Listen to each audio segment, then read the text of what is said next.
Kemudian kita bahas misalkan yang tadi ada klaim-klaim sebentar tadi itu terkait dengan bahwa nasab itu adalah urusan dapur satu generasi atau dinasti tertentu, sehingga yang lain kecuali pihak-pihak yang memang memiliki otoritas tidak boleh berbicara. Ya ayo kita berbicara tentang hal-hal yang semacam itu. Nah, kita misalkan masuk ke diskusinya. Gus Wafi dan Pak Syahab, saya mohon maaf. Kita diskusi dulu yang Gus Wafi dan Pak Syahab pahami soal diskusi ilmiah itu apa? Ilmiah itu apa? Kita sepakati dulu. Oke. Izin ya. Oke, bismillahirrahmanirrahim. Jadi sementara karena gini Pak Gembul, mohon maaf ya. Tadi itu sempat saya jawab karena saya memposisikan Pak Gembul adalah suara masyarakat yang sebagai wasilah saja. Ya, oke, kalau begitu, jadi ilmiah itu begini Pak Gembul. Di dalam kitab Lawami'ul Anwar yang ditulis oleh Al-Imam As-Saffaraini, jadi Islam itu memandang sebuah ilmiah kebenaran itu melalui 3 cara. Ya, yang pertama adalah al-hawasus salimah, panca indera yang normal dalam menangkap sebuah riwayat ataupun yang lain. Yang kedua adalah khabarus shadiq, kabar yang pasti benar. Kabar yang pasti benar dibagi menjadi 2. Yang pertama khabarul mutawatir, kabar yang ramai diketahui orang-orang yang kredibilitasnya bagus.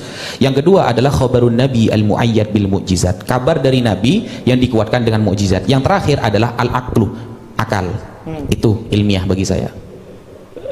Bagaimana jadi yang dimaksud dengan ilmiah adalah seperti itu. Jadi sebenarnya kalau ngambilnya dari kitab, saya mohon maaf, itu masuk dalam historiografi tradisional, bukan ilmiah sebenarnya, bukan metodologis. Jadi maksudnya gini, yang dimaksud dengan ilmiah itu artinya dia memenuhi syarat metodologis dan sistematika keilmuan. Apa itu sistematika dan metodologi keilmuan? Jadi maksudnya gini, ketika Gus Wafi tadi menyebut satu referensi yang dianggap otoritatif dan itu berasal dari kitab begini dan begitu, itu adalah kitab teologis. Kitab teologis itu didasarkan pada apa? Keimanan. Dan keimanan itu tentu saja tidak bisa disesuaikan secara epistemologis dengan studi akademis apalagi ilmiah.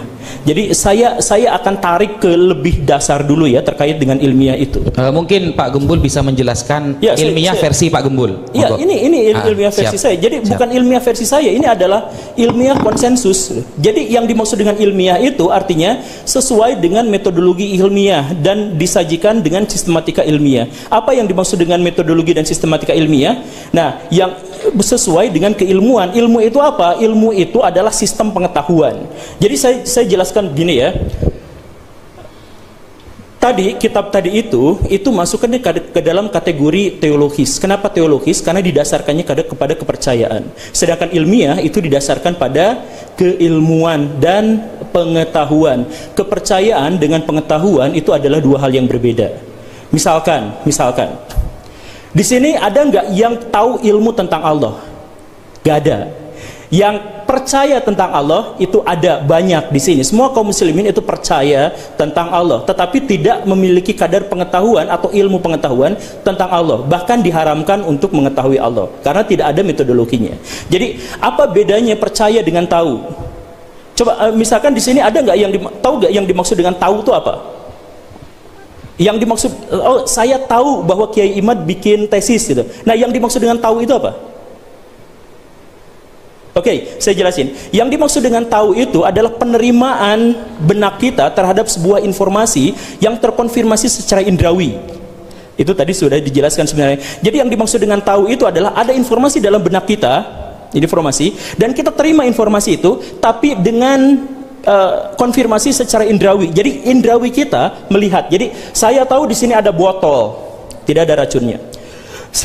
Saya tahu bahwa di sini ada botol. Dari mana saya tahu? Apa yang dimaksud dengan tahu? Ada informasi dalam benak saya tentang botol saya, dan saya bisa membuktikannya secara indrawi, dengan tangan, dengan mata, dengan telinga, dengan lidah dan sebagainya. Itu artinya saya tahu ini. Dan itu berbeda dengan percaya. Misalkan saya jelasin, Gus Wafi, kemarin ada salam dari Pangeran Diponegoro. Kemudian Gus Wafi bilang, oke, titip salam balik. Itu artinya beliau percaya pada saya walaupun tanpa pembuktian indrawi. Oke ya, jadi itu yang dimaksud dengan percaya. Jadi saya percaya kepada Nabi Muhammad SAW bukan gara-gara saya bisa mengindra beliau, tetapi karena saya percaya. bahkan tanpa indrawi. Jadi ada informasi dalam benak saya terima. Makanya Islam itu pasrah kan? Artinya dengan atau tanpa pembuktian saya pasrah percaya pada sesuatu ini gitu. Itulah yang namanya iman. Nah, karena kepercayaan itu tidak didasarkan pada indrawi, ujungnya adalah agama. Sedangkan pengetahuan itu ujungnya adalah ilmiah. Pengetahuan itu setelah kita tahu, kemudian berkolaborasi dengan pengetahuan-pengetahuan yang lain menjadi sebuah sistem, maka itu disebut sebagai ilmu. Nah, kajian terkait dengan ilmu disebutnya ilmiah. Gitu. Jadi ketika misalkan kita berbicara tentang nasab, ayo kita bahas, kan kesepakatannya ya, kita bahas secara ilmiah dengan metodologi ilmu. Nah, metodologi nasab yang tadi dibahas itu, saya mohon maaf dengan segala kerendahan hati saya katakan itu tidak sesuai dengan kaidah ilmiah, tidak sesuai dengan kaidah akademik. Makanya ketika saya menyatakan saya terpisah dengan Kiai Imad, saya menghormati beliau secara pribadi sama seperti saya menghormati Gus Wafi, tapi itu tidak sesuai dengan metodologi ilmiah. Salah satu contohnya, Gus Wafi pernah dalam perdebatan pertama itu dengan Pak Kori yang akhirnya dipermalukan pada yang waktu di Banten, ya, yang di Banten itu. Gus Wafi bersama Pak Rumail bersama Pak Hanif Alatos itu mengatakan kitab nasab mana yang mensyaratkan ada bukti sezaman, begitu kan? Betul. Itu artinya ilmu nasab tidak sesuai dengan kaidah ilmiah. Karena kaidah ilmiah berarti harus terbukti secara indrawi. Jadi maksudnya hal itu. Jadi saya misalkan ya, nanti kita diskusikan sama-sama. Oke. Gus Rumail dan Gus Wafi mengatakan bahwa atau misalkan Kiai Imad mengatakan bahwa nasab itu terputus selama 500 tahun. Terus Gus Rumail kemarin mengatakan, oh enggak, ada temuan yang kami temukan lebih baru lagi. Terputusnya hanya 150 tahun dan bahkan bisa segini, misalkan begitu ya. Terputus 150 tahun artinya adalah saya seperti tadi. Saya ngomong sama Gus Wafi, Gus, ada salam dari Pangeran Diponegoro. Karena Pangeran Diponegoro dengan saya itu rentang waktunya 150 tahun. Beliau wafat tahun 1855, saya lahir tahun 1985. Jadi ada rentang waktu sekitar 10 tahun di mana beliau hidup dan saya ada juga, rentangnya 150 tahun. Secara akademik, secara ilmiah, bolehkah Gus Wafi menerima perkataan ada salam dari Pangeran Diponegoro? Secara ilmiah tidak mungkin. Tidak diterima. Karena apa? Karena tidak mungkin secara indrawi ada orang yang bisa mengkonfirmasi itu. Kan begitu rumusannya. Nah, jadi kitab nasab, saya mohon maaf, metodologi nasab, saya mohon maaf ya, ada beberapa masalah itu termasuk historiografi. Karena apa? Di antaranya adalah kritik terhadap sumbernya tidak didasarkan pada teks. Kritik sumbernya tidak bisa diuji secara empiris. Begitu. Oke, boleh saya jawab? Iya. Begini, oh berarti dari awal kita sudah berbeda metode ilmiah berarti ya. Kalau Pak Gembul lebih mengarah kepada indrawi, sedangkan kitab yang saya sampaikan salah satunya adalah dengan indrawi. Kenapa bukti kitab sezaman itu tidak diterima oleh para ulama? Maksudnya itu tidak pernah ulama itu menyampaikan mana bukti kitab sezaman. Justru ini yang lebih ilmiah, saya buktikan Pak Gembul. Islam itu Pak Gembul, ketika ada orang bicara kepada saya, Ustadz Wafi, saya tadi melihat ada orang tabrakan di sana, ya, otomatis saya secara indrawi tidak melihat. Maka hanya agama Islam, Pak Gembul bisa survei di agama yang lain, karena mungkin Pak Gembul sudah mempelajari beberapa agama. Nah, survei, hanya Islam yang paling ilmiah. Tidak ada agama yang memposisikan akal paling profesional daripada Islam. Ketika ada orang mengabarkan kepada saya bahwa di sana ada orang yang tabrakan, sedangkan saya tidak bisa melihat itu adalah benar atau tidak, istilahnya dalam usul fikih yahtamilu sidqa wal kadzib, bisa jadi dia benar, bisa jadi dia bohong. Maka yang pertama kali dipandang adalah orangnya. Nah, bagaimana hadis Pak Gembul? Kalau sampai hadis sama ilmu nasab ini jauh lebih tinggi ilmu hadis Pak Gembul. Belum selesai. Santai Pak Gembul, santai. Ini akan saya buktikan bahwa pertanyaan kitab sezaman itu sama sekali tidak ilmiah. Nah, kenapa? Karena begini, kredibilitas yang dilihat itu adalah orangnya, bukan teksnya. Bukan teksnya Pak Gembul. Makanya ketika saya berdiskusi dengan orang Kristen, Kristen bangga mereka memiliki ribuan teks kitab suci, tapi tidak ketemu siapa penulisnya. Tapi Al-Quran Pak Gembul, kita bisa buktikan, baik mungkin Pak Gembul nanti akan meminta sanad atau akan meminta manuskrip dan kredibilitasnya, kita bisa membuktikan bahwa ayat Allah ketika mengatakan inna nahnu nazzalna dzikra wa inna lahu lahafizun, kami yang menurunkannya dan kami yang menjaga, itu bisa dibuktikan. Kenapa? Karena dari 5 syarat hadis saja semuanya membahas orangnya Pak Gembul. Yang pertama, ittisalus sanad, orangnya itu jangan sampai ada yang fiksi, apalagi fiktif.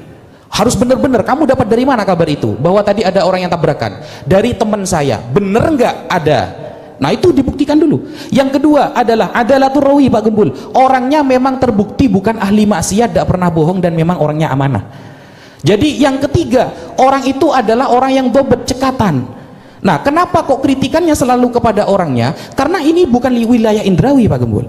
Bagaimana lalu kemudian kita bisa meneliti orang yang 500 tahun lalu pernah melakukan ini dan itu, hanya mengandalkan teks saja seperti perkataan Kiaimat, mana kitab sezamannya? Ini justru udah ilmiah. Kenapa? Karena perkara nasab ini bukan amrun qot'i Pak Gembul. Ingat ya, perkara nasab itu bukan amrun qot'i, bukan sesuatu yang 100%, tetapi amrun zonni, keyakinan 80% ke atas. Sehingga ada teori Pak Gembul di dalam nasab namanya syuhrah wal istifadah.